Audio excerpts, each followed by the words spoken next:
Welcome to the Ignited Recovery Podcast, a new way forward for anyone looking for answers but feeling left out. If you've been searching for empowerment, triumph, and purpose, you've found them right here.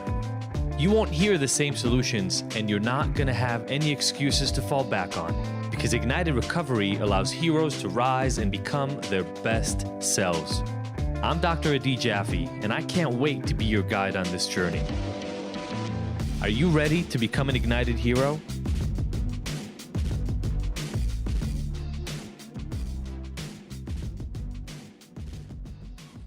All right, everybody, welcome to the Recovery Secrets episode here on a Friday. I am Dr. Adi Jaffe, and I'm really excited to have some amazing, awesome, fun, incredible, powerful news for you here at the beginning of the year and to let you in behind the scenes a little bit. So I'm going to share with you my first group for our hero program that I just did, a little intro that I did. I've been running this group for almost 4 years straight now.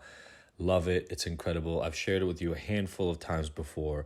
And this is like the back end to all the work that we do in the hero program. It's really powerful stuff. We've had, almost 1,000 people go through it. Amazing. And you're going to get to listen in on it. But because you're my podcast people, I've got an even bigger surprise for you. And nobody else knows this yet, but you're about to.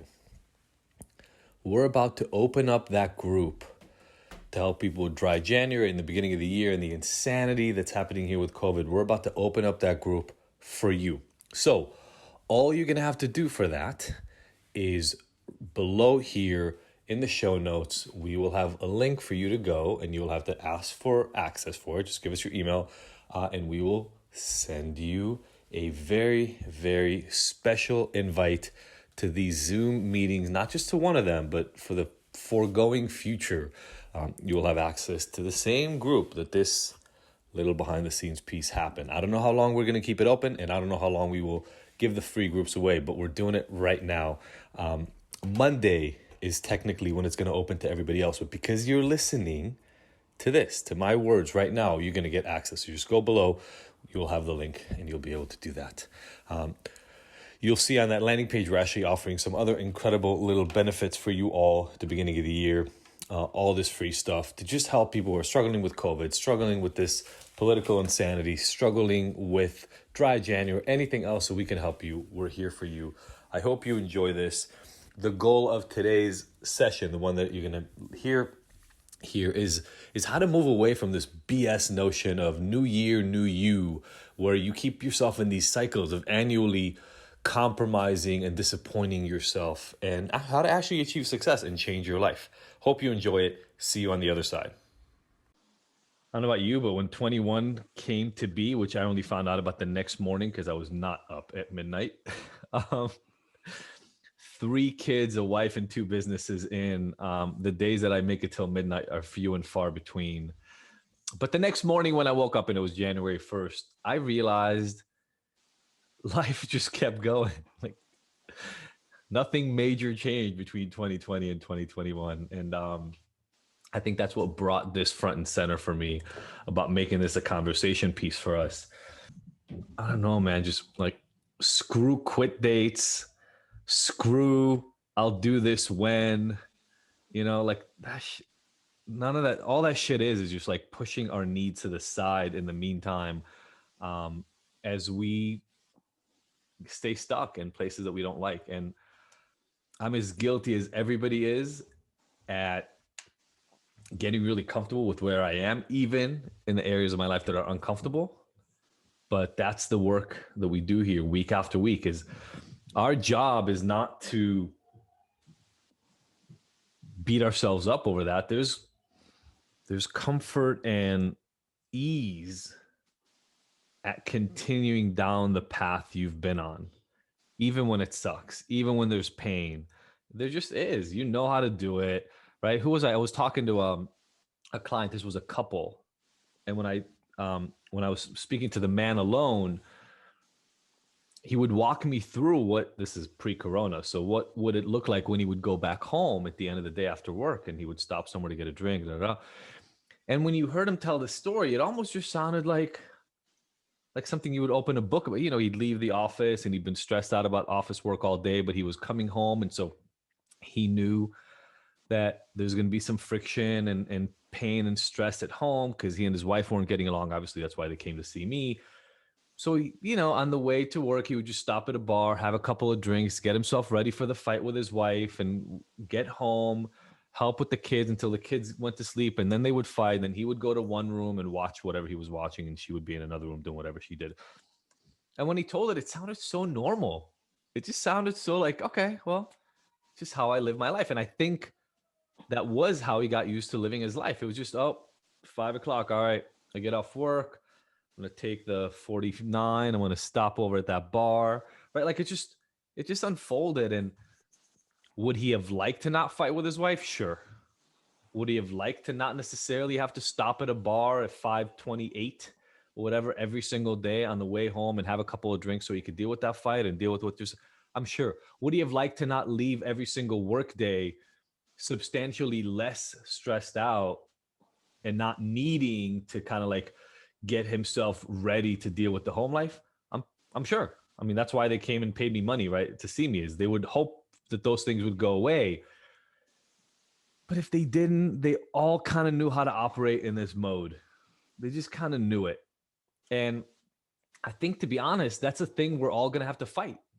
The constant internal fight that we have to have is, how motivated am I to take the next step, to push forward that tiny little bit that I know will make a difference, when I could just stand here and just take the beatings and just take the discomfort tomorrow and the day. I know how to do that, right? I know how to do that. How many people kind of can relate to what I'm talking about, right? To me, this is the toughest thing we have to do. It's ongoing. I don't think it ends. What is beautiful, and if you stay in this long enough, and some of you have been here long enough to know that what I'm saying is true right now, once you start seeing the rewards from it enough times, at least you don't have to sell yourself on the idea that if I just take this step, then life will get better tomorrow and the next day and the day after that. But initially, it's a hard sell. I'll be really, really frank with you. And so we were talking about this in a work meeting beforehand. You're not going to the gym right now because Corona is in full swing. But if you went to the gym in a normal year, January is the time where everybody comes in. It's like, I'm gonna get fit this year. And I just want to remind you, you get to make that decision all the time. There is never a moment. Somebody just asked me this on social media a couple of days ago.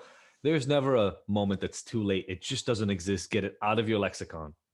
Doesn't exist. It's never too late, ever, to create the change that you want. Ever, ever, ever. I don't care how long you've been struggling. I don't care what the consequences and the pain that you've gone through. I don't care how many people have left you behind. I don't care how many family members won't talk to you anymore. We've got members on this group right now who had family members that completely disconnected from them years ago, and now they've got them back. You just have to put one foot in front of the other. And so what we're going to do here is we're going to keep reminding you why that's important. To me, that's what I love about groups more than individual work, to be perfectly honest. Sometimes we don't see where we can go because we don't believe it. In the hero program, I work with you on those internal beliefs, but they're fucking hard. Like, it is so easy for me to say, change your beliefs about yourself. And we have a whole process for you to do that. But it's gut wrenching. It's gut wrenching because when you've spent 15, 20, 25, 30 years looking at yourself in a very specific way, and we're all different, right? Every single person on here has done that in a different way. I was the weird socially anxious kid who was never really going to fit in and was a nerd, and I could never get the girls, but my dad was always on me to perform better and better, and I was never good enough for him. Like, that's a very shallow version of what I'm talking about, but it was there for decades, like 25, 27, 28 years. To change that perception of self takes time, it takes work, it takes effort. So you do that work on your own. How many of you have been in this group or a group like it, but particularly in this group if it's relevant, and you heard somebody else use an example, tell a story, share insight from their life, and you went, oh shit, oh my God, I never would have even imagined saying that, but that person just described my life. How many people have had that at some point? That's what I love about groups. That is what I love about groups. We are so tethered to our own version of the world that if you would have asked me this 15 years ago, we hold it as truth. I held it as truth. My version of the world, what my parents taught me, what my culture taught me, the way I learned to look at the universe is the right way.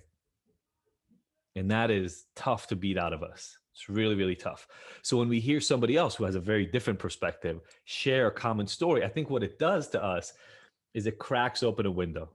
It leaves the door ajar and it makes you go, well, wait, if Pam, who's obviously had a very different upbringing than I did, lives in a different place, had a different history, has shared different stories, if she can share a story that has no details, right? Like no specific details of it are exactly like mine, but it connects. I feel it. It hits me in the chest when she shares it.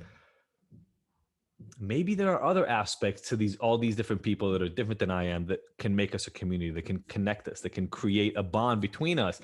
And maybe I can reach out to Pam and count on her help for something, even though we might all seem so different. And that to me is the power of group. And so as we launch into this new year, I ask all of you to sort of forget for a moment if you made a resolution is kind of what I'm asking for here. Fuck a resolution. This is not about a resolution. This is a much, much bigger piece of the puzzle. Resolutions are a moment in time where you decide that you're going to make the next phase of your life different. What I'm asking for is something different than that. I'm asking you to commit to the fact that you don't want to be where you are right now. And there's another place out there that you want to get to. No matter how many times you slip up, no matter how many times it feels weird, no matter how many times you don't exactly stick to the plan you created or we created together or any of that kind of stuff, no matter that you will hold on to this commitment to find that next location, to find that destination you're heading towards. If you do that, that will separate you from the other 60, 70% of people who the moment their resolution doesn't pan out the way they wanted it to, say, oh, I guess I screwed up again. Let me wait till the next new year. That's sort of the game you play with yourself when you make a resolution. I'm going to go to the gym 6 times a week. I'm going to be there for 45 minutes every time. I'm going to never quit. I'm going to stop eating carbs. I'm not touching chocolate anymore. Day 4, you had some chocolate. You missed the workout. You had to dip out quickly. It wasn't a 45-minute workout. It was 30. You're like, well, fuck it. I already messed up the resolution. Forget this year. I know what we'll do. We'll wait. That just sets you up for failure. The specific tactics and the techniques are not your resolution. Even the going to the gym 6 days a week, that's just like part of the plan that you created, which is great. But that's the baseline. The commitment is what I'm asking of you to have, right? The commitment to yourself. And then, whatever the road is to uncover the tools that get you what you really want in the end. You want freedom, you want control, right? You want to not be dependent on something. You want to feel like your mood is not fully dependent on whether you get or not get something. What can we get? We can get a drink. We can get a puff of something. We can get a pill in us. We can get attention from a man or a woman. We can, find ourselves tied to a screen for hours. Those are things we get from the outside world. And when we're not fully resourced, we don't have internally everything that we need, then we start looking for it outside. And no matter what, and if you made resolutions, that's great. Connect to the purpose behind the resolution, connect to the reason why you made that resolution. The resolution is a cog in the wheel. It's not the thing. The end goal, the thing you're going towards, is what we're aiming for. And I love the opportunity of a new year in the same way that I love the beginning of somebody's recovery journey. How many people on here have had this experience? When you started out, things went really, really well. You either stopped drinking completely or you greatly reduced your drinking. You were hitting your strides. You were showing up to all the groups. You were doing the work. You connected with people. And it felt really good. How many people had that right off the bat? It was like, it just, some stuff clicked for you and it was nice. That's beautiful. I love that. We call that the honeymoon phase, right? It's like when you first meet somebody you really love. So nice. They've never had acne in their life. They will never bother you. You literally can't fight with them. You can't fight. They go to the bathroom. It doesn't even smell. It's amazing. Like you found a unicorn. It's not even like a needle in a haystack. It's like in the entire universe, you just located a single little 400 carat diamond that just was floating out in space. And when you're like, I found them, they're amazing. It's a beautiful time. It's a beautiful, beautiful time. It feels so good. It's just not sustainable. And so for any of you who've had that, I'm sorry if you're leaving that moment right now as I'm talking. I love that phase. What I love about that phase is you're so motivated, you dive into everything. You meet people, you connect, you take on tools, you finish exercise, you do a lot of work because you feel so good about it. What I love about that phase is it's a beautiful time to acquire what I call like recovery capital. It's a great time to strengthen yourself, to build up your armor, to get yourself ready until eventually something happens in the world. Something happens that just throws you off your game. But if you get enough of that inner strength, when something happens on the outside, one of the first things that you're better at doing than before you came in is to say, oh, that's not me. The fact that something in the outside world happened that sucked, threw me off my game, made somebody mad at me, made me lose money, I don't know, made my car break down, whatever it is, that doesn't show that there's anything different about me. I'm still the same person I was before that thing happened.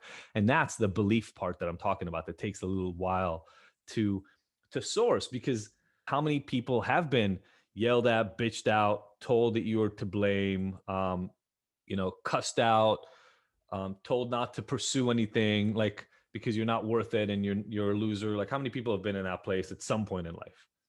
When that happened to me, I believed all of it. And by the way, I was screwing up in so many ways that I have no problem believing it to this moment. But I made it about me, not about the things I did, not about the things that happened. I made it about me. I am worthless. I am hopeless. I can't get better than this, right? And that was a dark, dark place to be in. And what I see happening to a lot of people after the new year, when they set a resolution and then it didn't pan out exactly the way they wanted it to, is that internal shame starts coming back on. I knew I couldn't do it. I'm a loser. That was just one more way of proving to myself that I can't make this happen. It becomes about me, me, me, me, me. But what I'm suggesting to you is if you can hold on internally to that inner strength to say, you know what? Every time a little thing doesn't pan out, I'm not going to let that be the end all be all. I'm going to study it. I'm going to understand why. I'm going to keep pivoting and turning, etc. I promise you will find your path. And so this time is wonderful because so many people are motivated for change. Don't make the mistake that the motivation alone is enough. We're going to have to put the tools in place and move forward from that.